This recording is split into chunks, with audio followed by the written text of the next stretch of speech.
Hey guys, and welcome to another episode of the JRE Review. I'm reviewing the Joe Rogan Experience for the Andrew Santino episode, which is podcast 317. Podcast 317. Andrew Santino was on not that long ago. For those of you that are listening to every single Rogan, like I do, you will know this, of course. But he was on recently, and I like it, actually, when a guest comes on. They're very funny. They're good. Obviously, Joe and him are working together a lot. They're on tour. And boom, he's back on again. I kind of wonder why Tony Hinchcliffe doesn't come on more for that reason. I'm not really sure why that is, but maybe Tony's busy or whatever. But it's great to have Andrew on. Good friend of Joe's. Of course, they're getting high as fuck and probably drunk and just having a blast. Right out of the gate, they start talking about amazing foods, which is always an indication that they might be quite stoned. When you start talking about delicious food and you're hanging out with Joe Rogan, it might be something that's just happened. But anyway, let's start this review.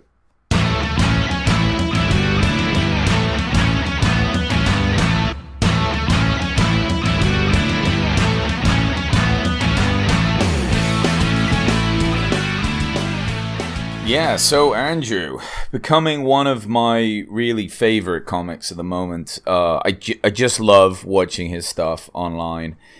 More and more of his videos are popping up here and there from like the Laugh Factory and other places of the film, and it's just so good to see.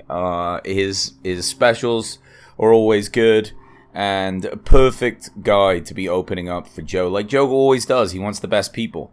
You know, he wants people that he either feels are better than him or just as good, or you know, but he's not having any weak comics come with him on the road.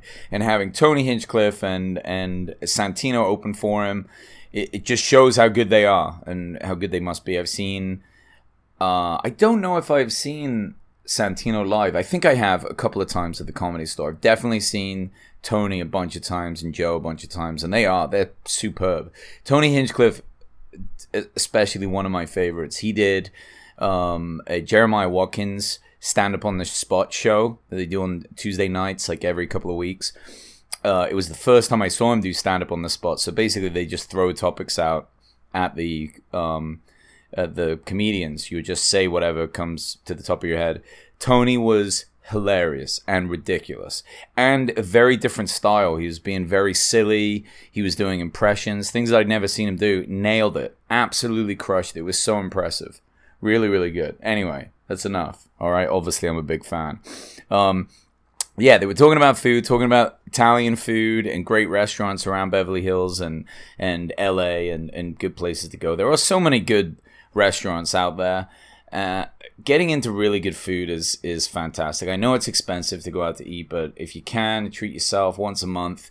It's so nice to sit down and just eat some really amazing food. It just makes me so hungry hearing people talk about it too. They quickly jump onto the Bob Lazar stuff. I guess Santino didn't pay attention to that podcast, or he didn't know too much about it, but they were talking about Bob Lazar and hanging out with him. I guess Bob Lazar said some things to Joe that he couldn't mention on the air, which, God, I would love to know about. But Joe promised him and that he wouldn't, so he's going to keep his mouth shut on it. But, of course, Joe gets a bit more of an inside scoop. Of course he's allowed to. But, God, I would just love to know what that is. Joe said he doesn't think the guy's full of shit. He said he's very convincing. And Santino did say that Joe's bullshit meter is good. Joe kind of backed off from that and said, you know, over and over, look, you know, I'd like to say that, but that's also a bit arrogant of me, and that's how shit slips through the cracks. But he just didn't get a bullshit feeling about him, and that's really interesting. What does that mean? I don't know, but the Bob Lazar podcast was a huge one. I love that.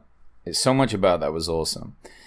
They move on to kind of what it's like being a celebrity, and what it's like to have to respond to texts or calls from people you don't really want to chat with, right? And it's interesting because we can all relate. When you get a call like that or a text like that, everyone has their own strategy for it. A lot of people just go quiet. Being quiet is kind of like a polite way of saying that I'm busy or I don't care about what you're saying, but it doesn't really hurt people too much.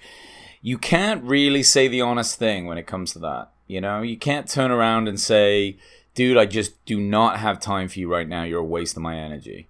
It's awful. It hurts too much every time. I guess it just means that blatant honesty like that is not always the right policy. Sometimes, maybe this is where the white lies come in, right? This is kind of like a white lie when you just go quiet and say you were busy. Maybe you weren't busy. You know, Joe even says, I'm sorry I didn't get back to you. He doesn't say, I'm sorry I was busy. He tries not to lie. He just says, sorry I didn't get back to you. But when you're making a conscious effort not to get back to somebody, are you really sorry? I don't know. I guess that's the politer way of doing it. But it must get really annoying when you're a celebrity. I think people all, like, across, you know, out of nowhere, you know, out of the woodwork, if you will, are just hitting you up to just ask a question or just to connect, just to keep that connection. And, you know, when you're famous, you don't have time for that. You don't have time to get back to everybody in that sense. Joe and Santino brought up something interesting about meals and food. Again, they were high, so they went back to eating. But it was like, what is your death row meal? It's always an interesting question because a few things are happening when you answer that question. You're saying to yourself, what is the last meal I ever eat? Right? So you want it to be really spectacular. Like, you're not going to exist as an earthling, as a human being anymore. And this is the last time you eat in this form. So what do you eat? Of all the choices you've made, of all the things that you like, what do you have? But when Santino asked Joe, I think Joe went at it from a different direction. He wasn't thinking about that. He was thinking about the impending doom of being basically murdered. And he said to himself, I'm not eating shit. And I love that. He goes, what I'm thinking about is taking someone out. And then, of course, he brought up the idea of him being innocent in there too. And I think he threw that in because he couldn't imagine committing a crime heinous enough to put you on death row. But yeah, imagine if you were in there. You're innocent. The government's killing you. You never did anything wrong. They want to give you a meal. And Joe's just like, I'm taking one of you motherfuckers out. I thought that was hilarious. He's just warrior to the end. He just changed it from what delicious food would you like to I'm going to kill someone. Dude's an animal. Funny though. Funny way of thinking. It's in a way that's like a comedian's brain. He like switched it around. I thought that was great. Obviously they were getting a little too high for this podcast. They jumped into some story about the Boy Scouts. I thought that was interesting. I guess Joe did that kinda. He did like some sort of camp where he saw some kid get like tied up and dragged into the woods. That's fucking brutal. Like, you know, and if you try and think back to like how kids were, especially boys, when you were younger, I think we almost forget how cruel we were to each other, or a lot of people were. Like, you know, being young, we just don't know what we're doing, and it's so brutal. You know, the parents aren't fully involved in how we're communicating to each other, and kids, boys, girls, I assume too, they can all be so mean to each other. I didn't do any of that organized group stuff like the Boy Scouts or anything like that. But yeah, kids will torment each other, and it's pretty tough times, especially to be on the receiving end of it, you know. And I guess the giving end too, because it just turns you into a bully. Andrew Santino brought up a funny video recently of Justin Trudeau, the president of Canada, or the prime minister. I think they call him prime ministers up there. I should know this. I'm going to say prime minister. But he fucks up this answer about not using plastic. They ask him, oh, are you not using plastic anymore? Watch the video. It's very funny. He just blunders all the way through it. It was kind of dumb, to be honest. And you know, that dude's not a bad guy, but what a flop.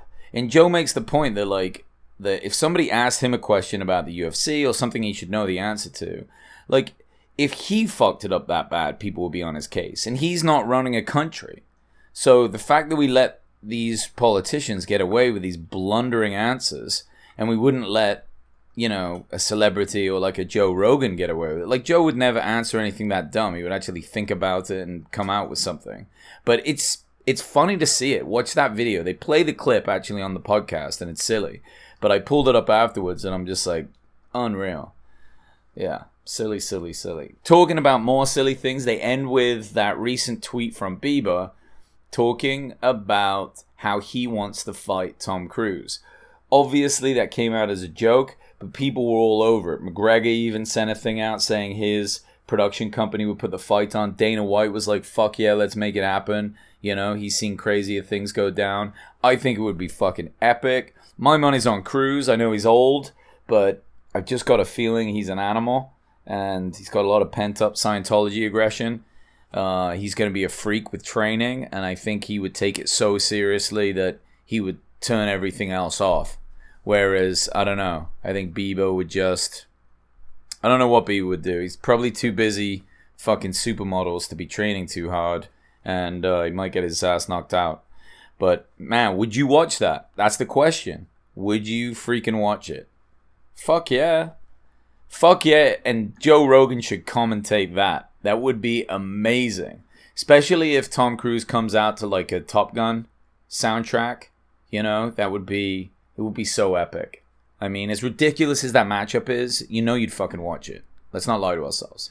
Anyway, guys, as always, thank you for downloading. Thank you for listening and giving me even 10 minutes of your time. I really appreciate it. Check out the conversation with Santino and Joe. Up next is a Joey Diaz podcast. So really looking forward to that. I absolutely can't wait. And and also at the very end of the conversation, Santino and Joe do get into a lot of Me Too stuff about forgiving Louis and then what Kevin Spacey was up to in Cosby. I'm just kind of tired of talking about that. So forgive me for not going over it. You guys make your own mind up about where you are with that stuff. And that's it for now. Appreciate it. Bye.